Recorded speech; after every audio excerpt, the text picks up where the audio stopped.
जय जय रघुवीर समर्थ। भूते पिंड ब्रह्मांड हे ऐक्य आहे। परी सर्व ही सस्वरूपी नसाहे। मना भासले सर्व काही पहावे। परी संग सोडोनी सुखी रहावे। जय जय रघुवीर समर्थ। श्रोता वक्ता श्रीराम समर्थ। जय जय रघुवीर समर्थ।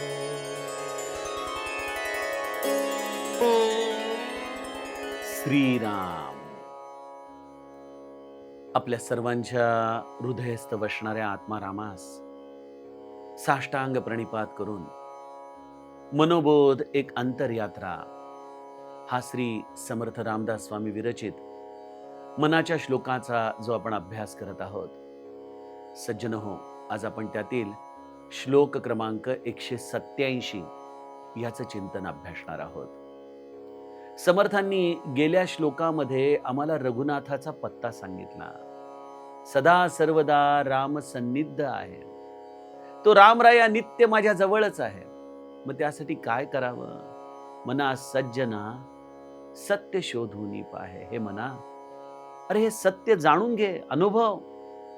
मग त्यासाठी आपण समर्थ कृपेने या मनाला दिशा बदलवण्याचं एक शास्त्र समजावून सांगण्याचा प्रयत्न केला की हे जे मना तू निरंतर या इंद्रियांच्या आधारानेच केवळ हा आनंद शोधतोयस ना, तो आनंदाचा साठा, तो आनंदाचा झरा तुझ्या आतच आहे रे बाळा. म्हणा, अरे थोडं इंद्रिय विन्मुख हो, त्यांच्याकडे पाठ कर, आणि ज्या क्षणी पाठ करशील त्या क्षणी तुला या रामरायाचं दर्शन होईल, त्या क्षणी तुला आत्मज्ञान होईल, त्या क्षणी तुला जो जीवनामध्ये तू शोधत होतास तो स्वाभाविक आनंद प्राप्त होईल. अशी ही मनाला इंद्रिय विन्मुख करणारी स्थिती आणणं, याचं नाव आहे साधन. आणि ज्या क्षणी हे मन आपलं बदलतं, पालटतं, वेगी माझ्या मना पालटावे. समर्थ देखील रामाला सारखा निरंतर हाच धावा करायचे की माझ्या मनाला बदल, माझ्या मनाला पालटव. हे रामा, हे सगळं तुझ्या कृपेनेच होणं शक्य आहे. तू माझ्या आतमध्ये आनंद स्वरूप असूनही हे मन अजूनही या देहाच्या इंद्रियांद्वारेच आनंद बाहेर शोधतंय. रामा, मनाला बदल, मनाला पालटव. सज्जनो, हे मनाचं वृत्त्यंतर, ही मनाची स्थिती बदलणं, यामध्ये समस्त गुरुकृपा, ईश्वरीय कृपा सामावलेली आहे. यामध्येच साधनेचा खरा पुरुषार्थ सामावलेला आहे. यामध्येच संतपण सामावलेलं आहे. हे ज्याला जमलं त्याला परमार्थ उमगला बघा. मग इथं समर्थांसारखे संत ही माऊली असल्यामुळं आणखीन कनवाळू होते. आणखीन आम्हाला या मनाचं ही दिशा पालटण्याचं सामर्थ्य विचारांच्या आधाराने समजू लागते. कसं मन पालटवावं, काय करावं जेणेकरून या रामस्वरूपाचं दर्शन होईल, त्याचं विवरण समर्थ आम्हाला आजच्या श्लोकामध्ये सांगतात. आपल्या मनाशी संवाद करताना समर्थ माऊली मनाला म्हणतायत, भूते पिंड ब्रह्मांड हे ऐक्य आहे. परी सर्व ही सस्वरूपी नसाहे. मना भासले सर्व काही पहावे. परी संग सोडोनी सुखी रहावे. अत्यंत अवघड पण अत्यंत हृदयाला एक वेगळीच जाणीव, एक वेगळीच अनुभूती देणारा असा हा श्लोक आहे. भूते पिंड ब्रह्मांड हे ऐक्य आहे. या चर्मचक्षूंच्या आधाराने काय दिसतंय आम्हाला? हे पंचमहाभूतिक जग दिसतंय, बरोबर ना? या पंचमहाभूतांच्या पलीकडे काय आहे?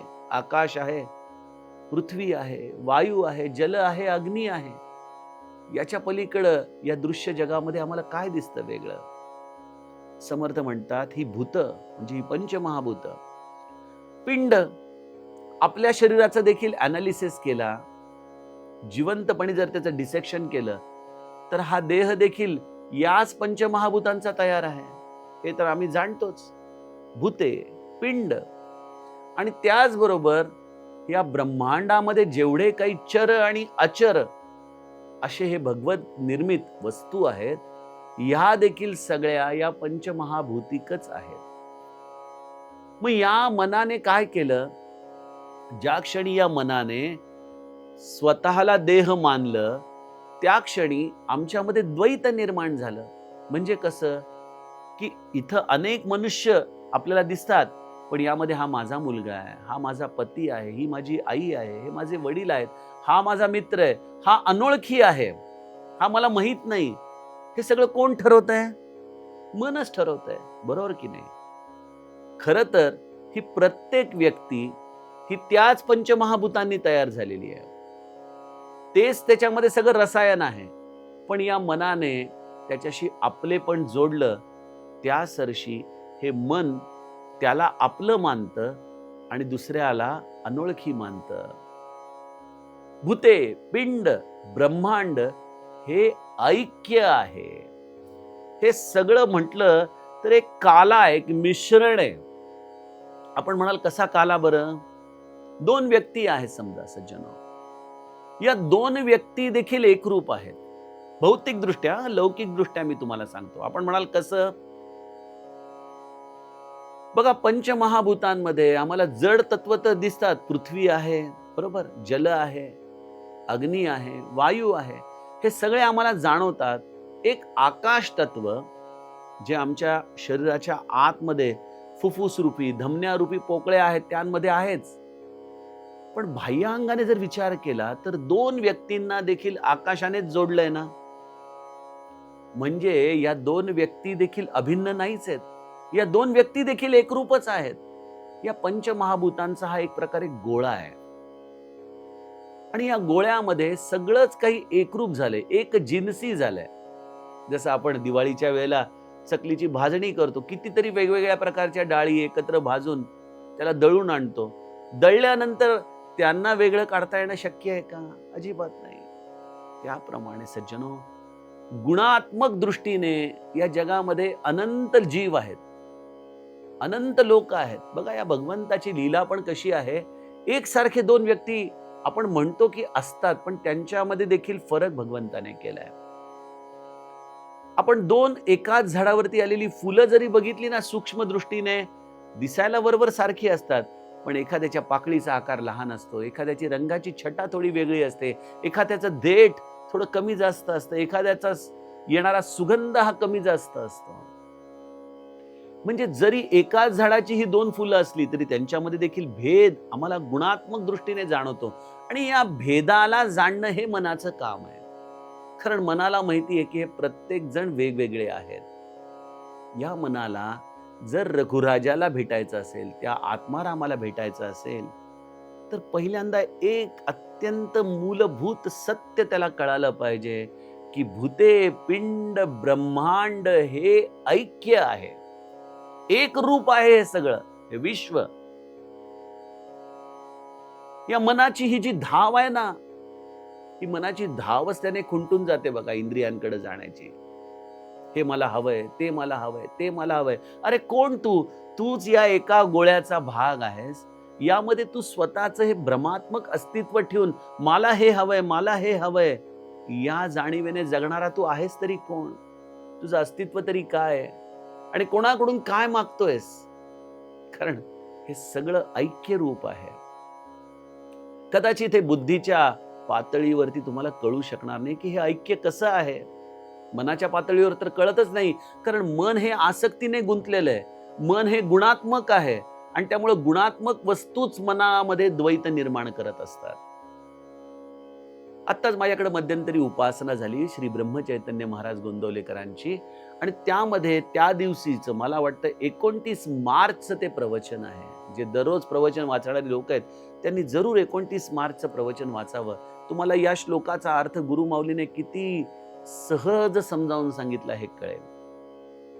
काय म्हणतात यामध्ये महाराज?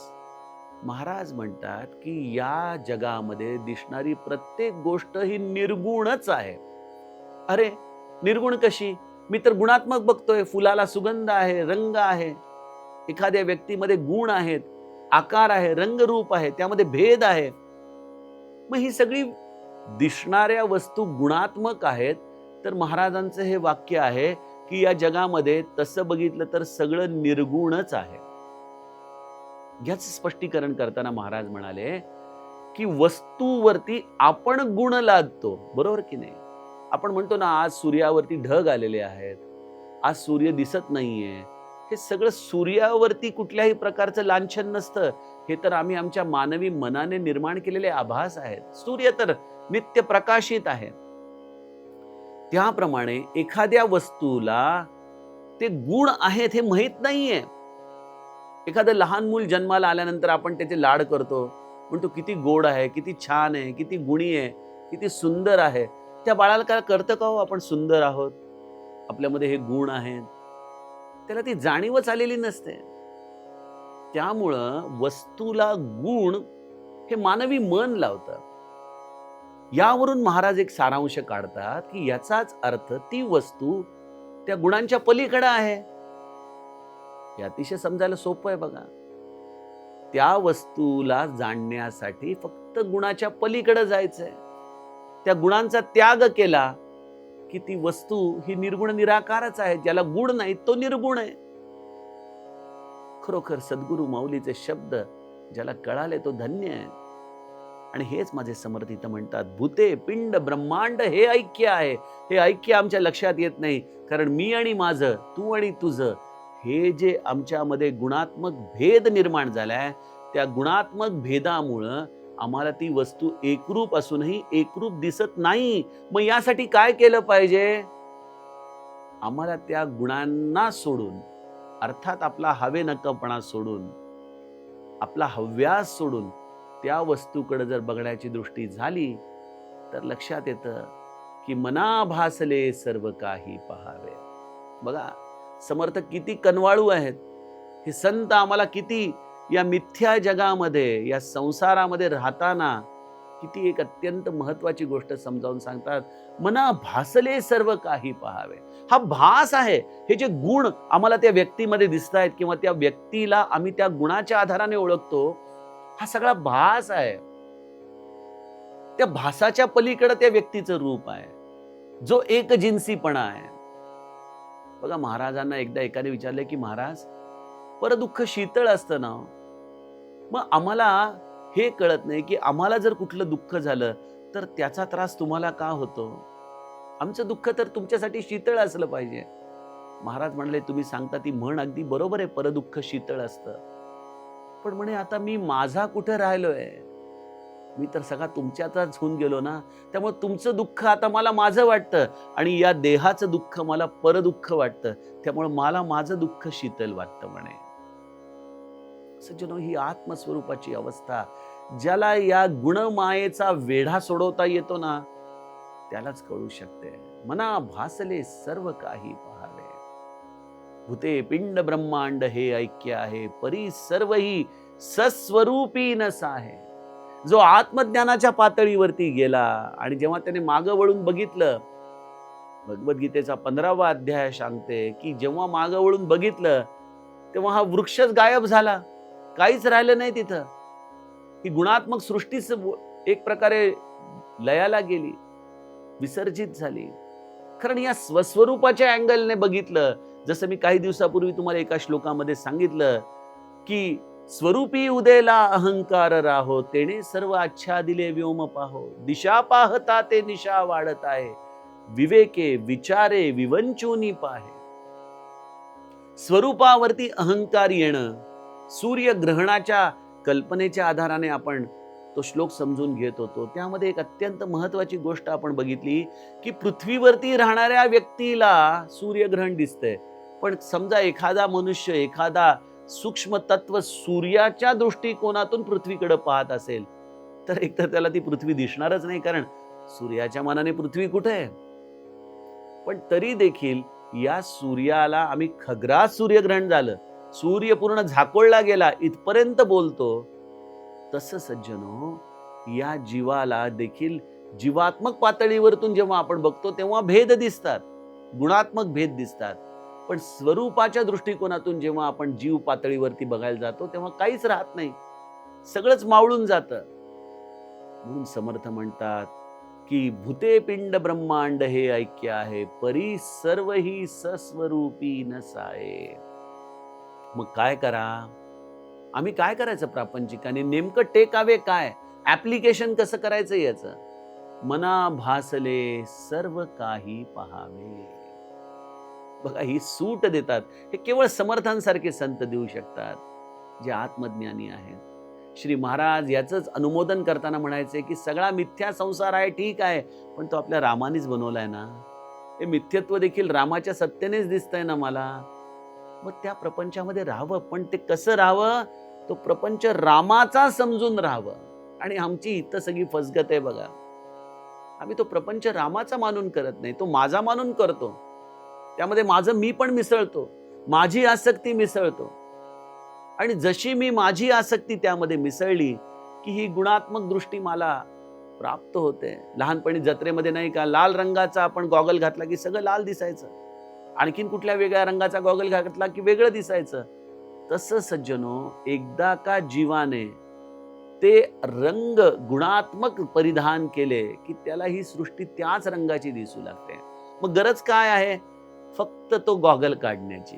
ज्या क्षणी तुम्ही गॉगल काढाल त्या क्षणी ती सृष्टी ज्या खऱ्या रूपामध्ये आहे तशी आपल्याला दिसू लागते. तसं मना भासले सर्व काही पाहावे, हा सगळा भास आहे. आम्ही सुखदुःखाचे गॉगल घालतो आणि त्यातून हे भास निर्माण करत असतो, हे आभास निर्माण करतो. खरी सृष्टी तर संतांनी बघितली. सिय राममय सब जग जानी, करऊ प्रणाम जोरी जुग पानी. या सृष्टीमध्ये राम सीतेशिवाय दुसरं काय आहे? हा शिवशक्तीचा खेळ नाही तर काय? या शिवशक्तीच्या खेळाला साक्षीत्वाने बघण्यासाठी मनुष्याला या सुखदुःखाचे गॉगल आपल्या हृदयामधून काढले पाहिजेत. आपण आपलं ज्याला मानतो तो मानणारा हाच तो मुळी अज्ञानाच्या भूमिकेतून या सृष्टीकडे पाहतो. इथं सृष्टी बदलायची गरज नाही, इथं बदलायचं मला आहे.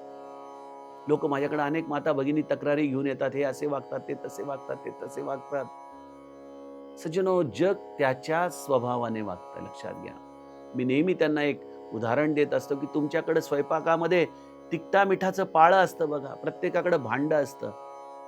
भगवंताने देखील तिखट, भगवंताने देखील हळद, भगवंताने देखील मसाले, मोहरी सगळं निर्माण केलंय. या जगामध्ये प्रत्येक व्यक्तीचा जो स्वभाव आहे ना, तो असाच असतो. आमची अडचण काय आहे, आम्हाला वाटतं तिखटाने तिखटा एवढं का राहावं, त्याने थोडंसं गोड व्हावं, होय की नाही? हळदीने आपला गुणधर्म सोडावा, मसाल्याने आपला गुणधर्म सोडावा, नाही. ते गुणधर्म बदलूच शकत नाहीत. आणि ह्या सगळ्यांना भगवंताने का बनवलं, हा भास? कारण या सगळ्यांच्या मिश्रणातून फोडणी तयार होते, स्वाद निर्माण होतो. एकोहम बहुस्त्याम, हाच तो स्वाद आहे भगवंताचा. त्यामुळे त्यांनी वेगवेगळ्या रंगाचे, वेगवेगळ्या स्वभावाची लोक तयार केलेली आहेत. या स्वभावाच्या लोकांना आपण कौतुकाने पाहायला शिकावं, की त्यांचं वर्गीकरण करावं आपल्या मनाच्या कप्प्यामध्ये, त्यांना एकेका पाळ्यामध्ये टाकावं. आणि मग त्या पाळ्यामध्ये जी व्यक्ती आहे ना, ती व्यक्तीचा स्वभाव तोच आहे. एकदा हे जाणलं की त्याचा स्वभाव बदलण्याची धडपड बंद करावी. मना भासले सर्व काही पहावे. आणि मग यातून एक फार मोठी प्रक्रिया सुरू होते. परी संग सोडोनी सुखी राहावे. वेळेअभावी या श्लोकाचं वर्गीकरण करता येणं शक्य नाही, परंतु परी संग सोडोनी सुखी राहावे हा यामधला अत्यंत महत्वाचा भाग आहे. त्याचं चिंतन आपण उद्याच्या श्लोकामध्ये सुरुवातीला बघूया. जानकी जीवन स्मरण. जय जय राम.